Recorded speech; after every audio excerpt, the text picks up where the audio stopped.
शेतकरी मित्रांनो, अधिवेशनामध्ये आता जे काही 25% पीक विमा अग्रिम आहे, जे काही उर्वरित शेतकरी आहेत महाराष्ट्रातील 34 जिल्ह्यामध्ये जे काही शेतकऱ्यांना पात्र पीक विमा आहे तो अद्याप मिळाला नाही। त्यामुळे शेतकरी चिंतित आहेत। तर नेमका हा पीक विमा शेतकऱ्यांना कधी मिळणार आहे व जर मिळणार असेल तर नेमका हा अद्याप का मिळाला नाही।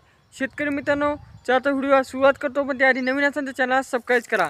शेतकरी मित्रांनो, खरीप पीक विमा 2024 शेतकरी मित्रांनो, या पीक विम्यासाठी खूप सारे शेतकरी लाभार्थी होते। वैयक्तिक क्लेम असो किंवा जे काही जिल्हे पात्र असतील त्या जिल्ह्यातील शेतकरी असो, पण अशी काही बोगस पीक विमा प्रकरण असो किंवा जे काही विधानसभेची आचारसंहिता असो, यामुळे हा पीक विमा अद्याप मिळाला नाही। आता शेतकरी मित्रांनो, विधानसभेची निवडणूक बी म्हणजे की संपलेली आहे। विधानसभेची जे काही आचारसंहिता होती ती पण संपलेली आहे। आता अधिवेशन सुरू झालेले आहे। आर्थिक अधिवेशनामध्ये या पीक विम्याचे नेमके काय विल्हेवाट लावण्यात येणार आहे। तर शेतकरी मित्रांनो, जे काही विरोधी पक्ष आहे जे चालू सरकारवर खूप सारे टीका करत आहे, पीक विमा असो, नमो शेतकरी असो, लाडकी बहीण असो किंवा इतर जे काही 25% 50% उर्वरित 2023चा 22चा पीक विमा असो, त्या प्रत्येक पीक विमा कर्जमाफी प्रत्येक याच्यावर टीका करत आहे।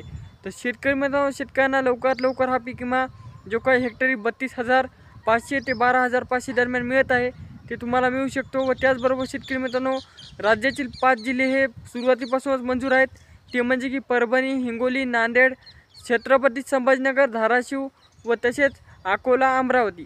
व त्याचबरोबर शेतकरी मित्रांनो, आज आता बाकीचे जिल्हे मंजूर आहेत का नाही असा तुमच्या मनामध्ये प्रश्न पडला आहे। तर शेतकरी मित्रांनो, राज्यातील 34 जिल्हे होते जे की वैयक्तिक क्लेम म्हणजे की काही जिल्ह्यामध्ये खूप सारं नुकसान झालं, त्यामुळे ते जिल्ह्यांची आणीबाणी जी कमी आल्यामुळे ते जिल्हे पात्र झाले होते सुरुवातीपासून।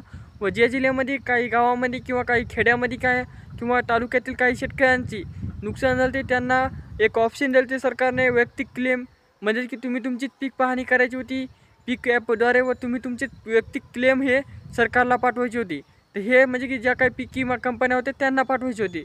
ज्या ज्या शेतकऱ्यांनी हे क्लेम पाठवले होते त्यांना हा पीक विमा मंजूर झाला। तर शेतकरी मित्रांनो, हेक्टरी 12,500 पासून तर हेक्टरी 32,500 म्हणजे की तुमची जिरायची शेती असो, बागायती असो, फळबाग असो किंवा इतर कोणती शेती असो, या शेतकऱ्यांना हा पीक विमा हा या मार्च महिन्यामध्ये मिळू शकतो। कारण की आता 10 मार्च नंतर जे काही आपले आर्थिक संकल्प जे काही पुरवण्या सादर केले तर त्या उलगडा करण्यात येणार आहे। आज 10 मार्च झालेले, आता लवकरात लवकर तुम्हाला जे काही पीक विमा असो, नुकसान भरपाई असो ते मिळू शकते। तर शेतकरी मित्रांनो, प्रत्येक अपडेट तुम्हाला या मार्च महिन्याची मिळत राहील, त्यामुळे चॅनलला सबस्क्राईब करा व लवकरात लवकर तुमच्या खात्यावर DBTद्वारे पीक विमा हा जमा होऊ शकतो। भेटूया नेक्स्ट व्हिडिओमध्ये। जे काही नवीन शेतकरी असाल त्यांच्यासाठी खूप खूप शुभेच्छा व जे काही जुने शेतकरी असाल त्यांनी पुन्हा एकदा लाईक करा। भेटूया नेक्स्ट व्हिडिओमध्ये, तोपर्यंत धन्यवाद।